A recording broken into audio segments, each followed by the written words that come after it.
ఈ రోజు మా జనసేన పార్టీ నాయకుడు పవన్ కళ్యాణ్ గారు నీతి నిజాయితీ పరుడు అని చెప్పి కూడా ఈ రోజు మేము మా జెండా భుజం పైన వేసుకొని మేము ఈ రోజు పార్టీలో కొనసాగుతున్నాము. అలాంటి పట్టుకొని మీరు ఇష్టం వచ్చినట్టు మాట్లాడితే మాత్రం ఎవడు ఊరుకునేటోడు లేడు.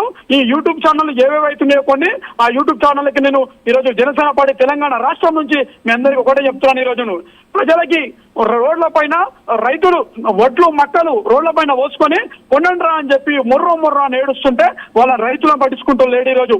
అదే విధంగా తెలంగాణ రాష్ట్ర వ్యాప్తంగా కూడా నిరుద్యోగులకి ఉద్యోగాలు లేవు. ఈరోజు అవిటిపైన పోరాడండి. కాంగ్రెస్ పార్టీ ఇచ్చినటువంటి హామీలు ఏమైతే ఉన్నాయో ఆ హామీలని ప్రజల్లోకి నెరవేర్చే విధంగా యూట్యూబ్ ఛానల్ అన్ని కూడా పనిచేయాలని చెప్తున్నాను. ఇష్టం వచ్చినట్టు తప్పుడు సమాచారం తప్పుడు వార్తలు మాట్లాడి అవాకులు చవాకులు పేరిస్తే మాత్రం ఇక్కడ ఊరుకునేటోళ్ళు లేరు. ఈ తెలంగాణ రాష్ట్ర ప్రభుత్వాన్ని కూడా నేను తెలియజేస్తున్నాను, ఇలాంటి ఛానళ్ల పైన మీరు కఠిన చర్యలు తీసుకోవాలని చెప్పి కూడా నేను తెలియజేసుకుంటున్నాను తెలంగాణ రాష్ట్ర ప్రభుత్వానికి.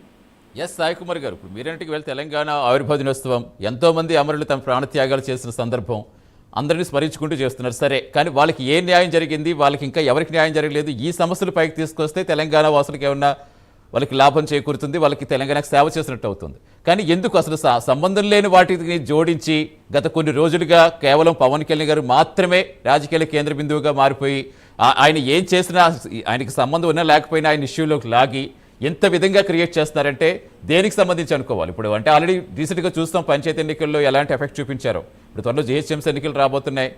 ఏంటి అసలు ఏమనిపిస్తోంది మీకు? ఇంటర్నల్గా ఏం జరుగుతుంది క్షేత్రస్థాయిలో? రాజకీయంగా ఈరోజు మనం చూసుకున్నట్టయితే రాజకీయంగా ఎదుర్కొనే సత్తా లేక ఈరోజు విషపూర్వకమైనటువంటి అవాకులు చవాకులు వెలుస్తున్నారు.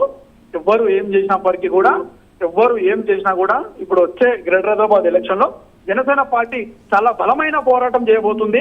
బలంగా మనం అందరం కూడా ఫైట్ చేస్తున్నాము. మేము అవసరమైతే మేము గ్రేటర్ హైదరాబాద్ లో కూడా సీట్లు గెలుచుకొని మేయర్ కూడా పుట్టబోతున్నామని చెప్పి కూడా తెలియజేసుకుంటున్నాను.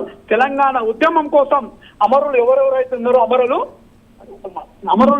ఉన్నారో చనిపోయిన కుటుంబాలు 1200 మంది ఈరోజు చనిపోయారు తెలంగాణ రాష్ట్ర వ్యాప్తంగా చూసుకుంటే. వాళ్ళ కుటుంబాలకి ఈరోజు న్యాయం జరిగిన దాఖలా లేదు. ఇలాంటి కుటుంబాల కోసం మేమందరం కూడా జనసేన పార్టీ తెలంగాణ కుటుంబాలకి అండగా ఉంటుంది అని చెప్పి కూడా ఈరోజు నేను తెలంగాణ జనసేన పార్టీ తెలియజేస్తున్నాను.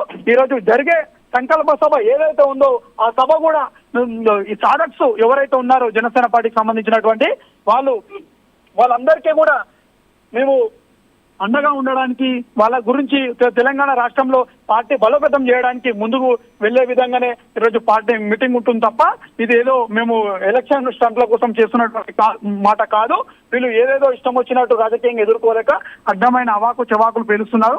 ప్రజలందరూ కూడా దీన్ని గమనిస్తున్నారు. పవన్ కళ్యాణ్ గారు మనం చూసుకున్నట్టయితే 2 సార్లు వరదలు వస్తే ఒకసారి ₹1 కోటి, ఒకసారి ₹1 కోటి, 2 సార్లు 2 కోట్లు తెలంగాణ రాష్ట్రానికి ఇచ్చినప్పుడు అదే కొండగట్టు ఆంజనేయ స్వామి దగ్గరికి పవిత్రమైనటువంటి తెలంగాణ రాష్ట్రంలో ఉన్నటువంటి ఆంజనేయ స్వామి టెంపుల్ దగ్గరికి కూడా పవన్ కళ్యాణ్ గారు 35 కోట్ల 19 లక్షల రూపాయలు ఈరోజు గుడి నిర్మాణం కోసం ఇస్తే ఎవరు కూడా ఆ రోజు మాట్లాడలేడు, ఎవరు కూడా అప్రిషియేట్ చేయలేడు. ఆంధ్ర సోమన్ ఎవరు కూడా ఆ రోజు అనలేడు. ఈ రోజు అవాకులు చవాకులు వెలుస్తున్నారు. ఆంధ్ర పార్టీ వచ్చి తెలంగాణలో ఏం చేస్తుంది, ఏం ఉద్ధరిస్తుందని వాళ్ళందరికీ చెప్తున్నా నేను. పవన్ కళ్యాణ్ గారు ఎన్ని రోజుల నుంచి సంవత్సరాల నుంచి తెలంగాణ రాష్ట్రానికి మీరందరూ కూడా ఎందుకు మాట్లాడలేరు, మీ నోరు ఎక్కడ పోయినా అని కూడా